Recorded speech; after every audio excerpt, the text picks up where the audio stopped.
Privileged to have today Greg Palast in the studio, a Puffin Foundation fellow in investigative reporting.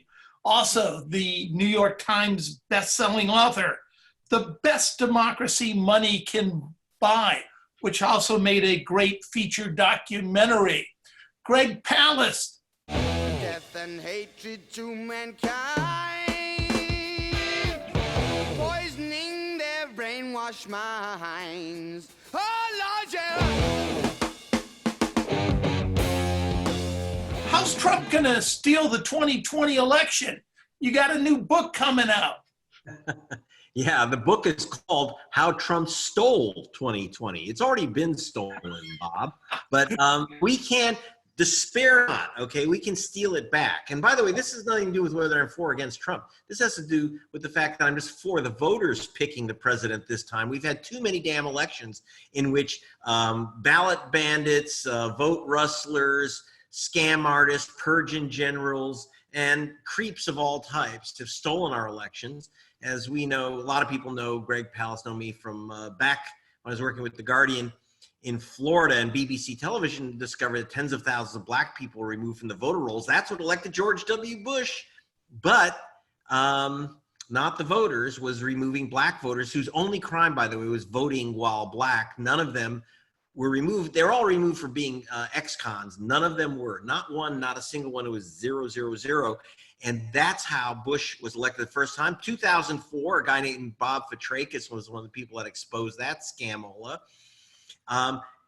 And 16, as I explained in my book, How Trump Stole 2020, we begin by how he stole 2016. Now, I have to say that but they can't steal all the votes all the time. When I wrote my book, Billionaires and Ballot Bandits, I noted that in 2008, 5.9 million votes were stolen, but Obama won the election. In Wisconsin, we saw one of the ugliest vote snatching operations I've ever encountered, and yet a progressive won in spite of all this massive vote suppression. And again, it's not who I'm for. I'm for the voters making the choice. How about that? Let's try that one. So we can do that. So How Trump Stole 2020, by the way, is at the usual suspects. You can order it now. Please do. It will actually be printed in June. And I got to tell you, it's fresh as could be because I even have a whole chapter on the virus. Oh, and speaking of that, how is the virus impacting our elections here? I mean, I live in Ohio. I don't know if you've seen the latest numbers. 22% of the eligible voters have requested a ballot. So instead of sending all the voters that are eligible a ballot, you have to request it. So it could be the lowest voter turnout in recent memory in a primary in Ohio. Well, keep in mind that, and again, in Ohio is, of course, your ground zero for all the vote shenanigans and thievery. I have several chapters on Ohio, and by the way, including a wonderful profile of the great Robert Fitrakis. But one of the things is, as you know, and you pointed out to me, your Republican Secretary of State has, in 2016, refused to send out 1,039,000 requests for absentee ballots. He says if you're on the inactive list, you don't get you can't even get a request to get a mail-in ballot. Now, understand first of all, the inactive list, why do you pick the inactive list? By the way, what is inactive? It's not it's not like a voter is a couch potato. We're talking about not that you're not going to the gym. An inactive voter is someone who supposedly didn't vote in a couple of federal elections. However, how do you become an active voter if they won't give you the damn ballot? And so one of the biggest single problems of mail-in voting is that you don't get the ballot in the first place. So they played this game. Now you got a guy named Frank LaRose, who the New York Times thinks is so wonderful because when he was caught removing active voters, he said, oh, but we'll put those voters back. And he's chuckling to himself because the whole damn list is wrong. So he was happy to put back 20%, even though, so it made people think, oh boy, he's such an honest, good guy. No, he isn't. He's stealing the other 80%. Yeah, and those 585,000 voters last year that he removed. And again, they're acting like he's on the side of the voters there. Yeah, and this is the problem. I call it Schindler's blacklist because, like, what the Columbus Dispatch said, oh, he's such a wonderful guy because after we showed him that he had active voters on the inactive list, he put those people back. Well, you're not supposed to remove any voter, even if they are inactive. How do you get active if you don't get your ballot? So he's violating federal law. He's a racist in his operation. I don't know. He may, I don't know. Maybe his grandmother is black. I don't know. It's not about what he personally feels like. It is all about what he's doing to African American voters, and particularly the number one group that's slaughtered by in Ohio. And Ohio is still a swing state. Is young voters. They are the new black of this election. They're stopping young voters all over this nation from getting ballots and from getting those ballots counted. Okay, well, here's a question. In a state like Ohio that requires ID, why would you remove someone's name from the list when they have to show ID, even if they're inactive, that they live at that address anyway? Well, here's the thing is that, in other words, what's this whole purge? First of all, what are we purging voters for? As I mentioned in How Trump Stole 2020, I said, look, the election, the first chapter, I'll read the entire first chapter.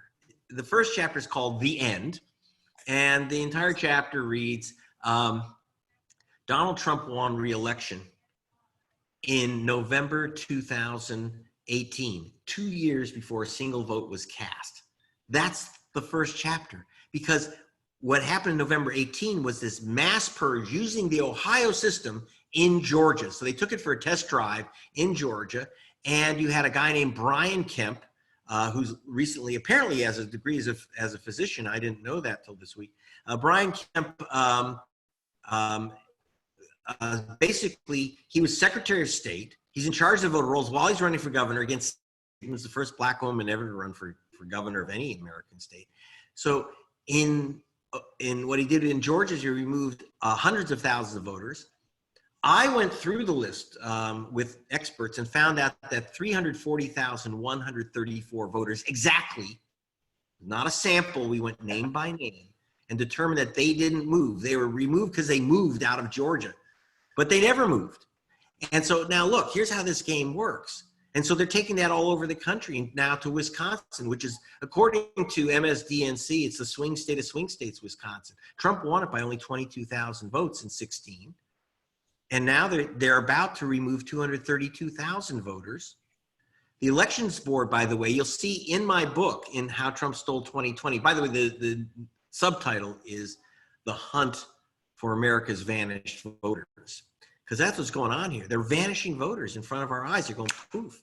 So 232,000 voters are being removed from the voter rolls of Wisconsin by a vote of the Republican legislature of Wisconsin.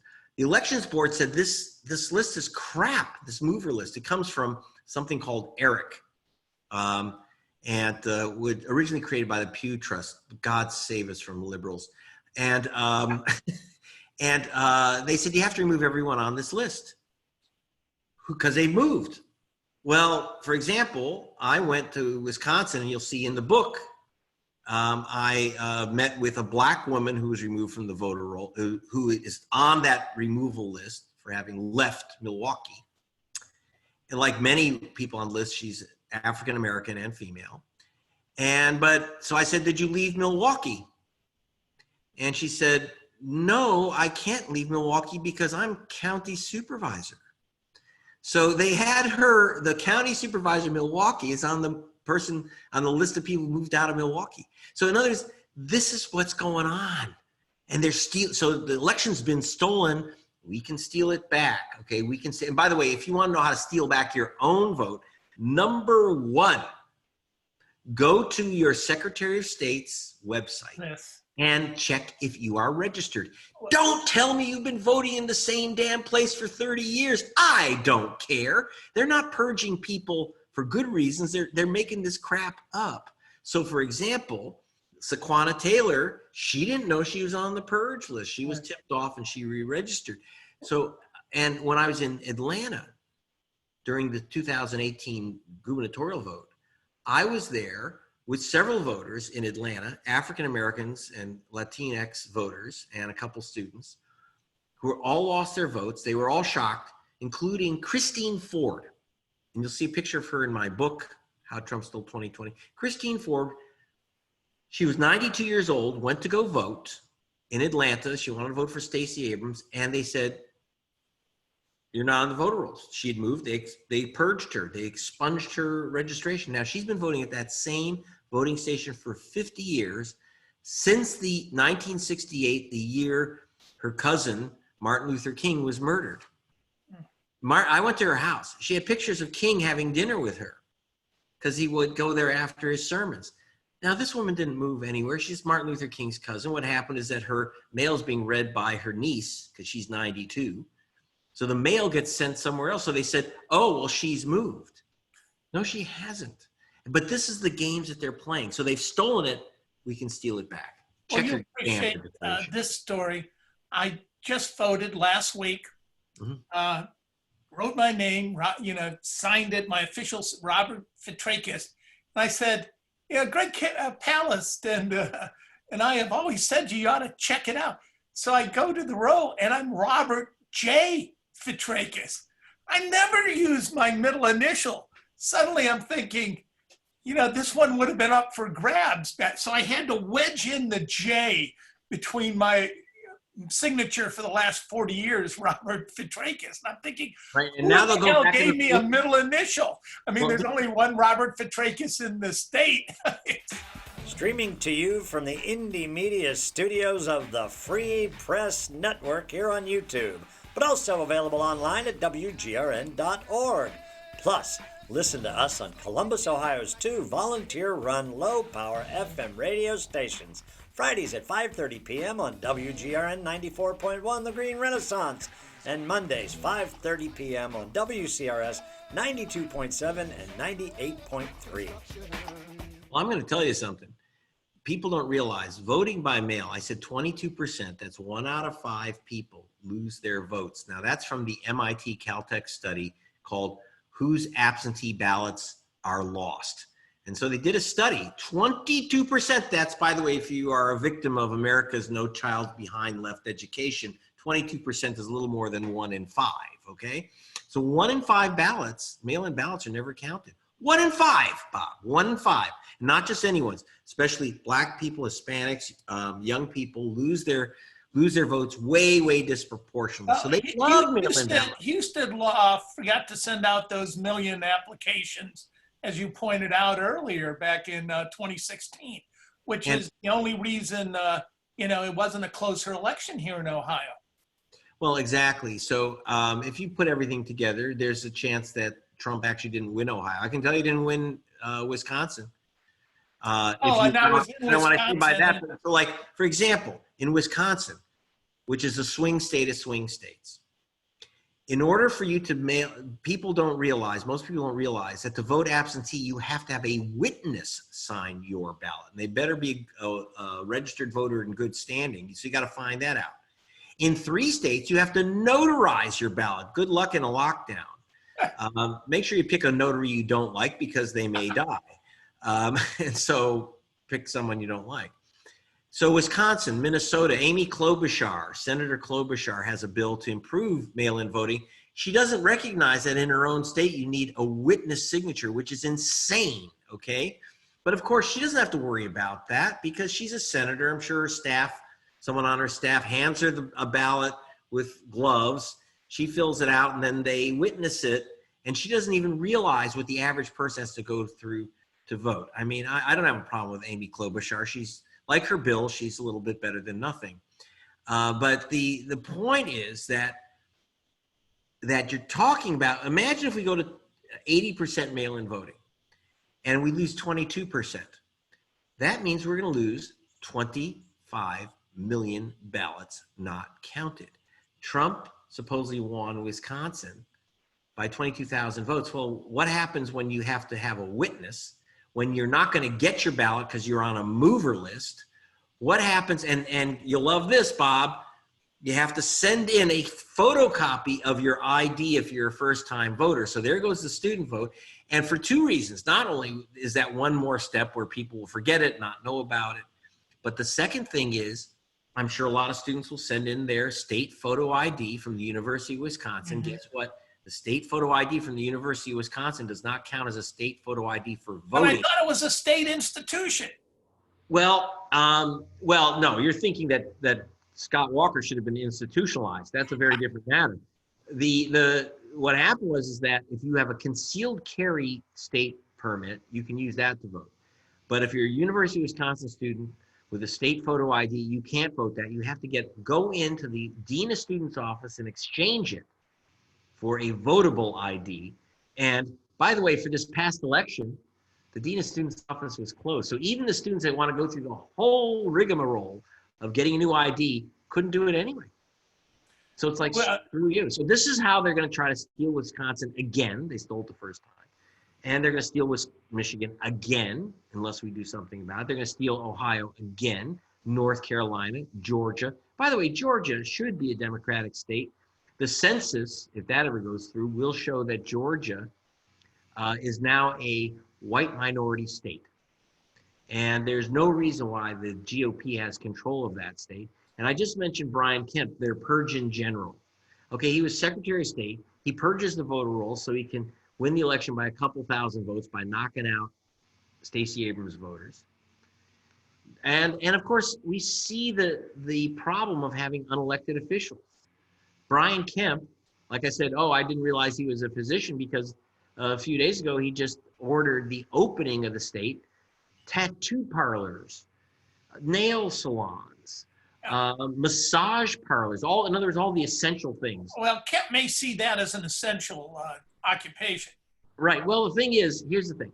So he's suddenly playing doctor, and even Trump was scared by his move, and that takes a lot. When Trump says you're crazy, so it's like even Trump thought that was like way off the wall to open massage parlors. And but this is what happens when you have officials who are not elected. Understand there's a consequence in having unelected reps because they don't feel like they have to listen to what the voters want. In Georgia, they did a poll. It's like 78% of the public is for maintaining a state of lockdown, of at least partial lockdown in the state of Georgia. So, but he doesn't care about the voters, Brian Kemp. He's playing to that Trump base, which is screaming. By the way, I was at a Kemp-Trump rally in Macon, Georgia. If you want to get scared straight, that's it, man. That'll cure you of a lot of ills because it shows you what happens when people are seized by a group mania. And it's not about whether I think Trump should be president. It's just that reason was not in evidence in this rally. So it's very frightening when you have politicians, and we had that with George W. Bush, right? He stole the election twice. He wasn't elected, so he lied us into Iraq. If he really felt that he and the GOP had to face the consequences of the voters, I don't think we would have been in Iraq. And that's the problem. You can't have unelected leaders. Well, here's a question. In Ohio, if you move and you're in the same county, you're still eligible to vote. I know. I mean, well, that's true all over America. Why That's are you federal law. people? And the data we looked up showed over 80% of the people that move within the same county, often within the same neighborhood or area. So you're purging people that are still legally eligible to vote. Yeah, that's what, in fact, in your case, while you were going from stats, I got the eBay and Amazon experts to literally go name by name. They're not guessing. We want to do that in Ohio, Bob. You going to join us on that? We want to get the Ohio person. I would be glad to. We're going to go through name by name by name, but I did this in Georgia. I did this in Wisconsin. We literally go through each name and determine where people live using 240 databases. Like, where did you get your pizza delivered last week? Where did you get your phone bill? Where does your phone show it's operating? See, we have all that stuff, just so you know. There's no privacy anymore. We know exactly where everyone is, last Thursday at 2 p.m. And so I just went to the people who know this stuff, and they said, okay, what Ohio is doing is like 3 data points or 5 data points, which are all nonsense, like whether you returned a postcard from the Secretary of State. They say, well, that's just junk mail response, which is low and meaningless. Whether people voted or not is not a reliable data point for where you live. There's a lot of reasons people don't vote.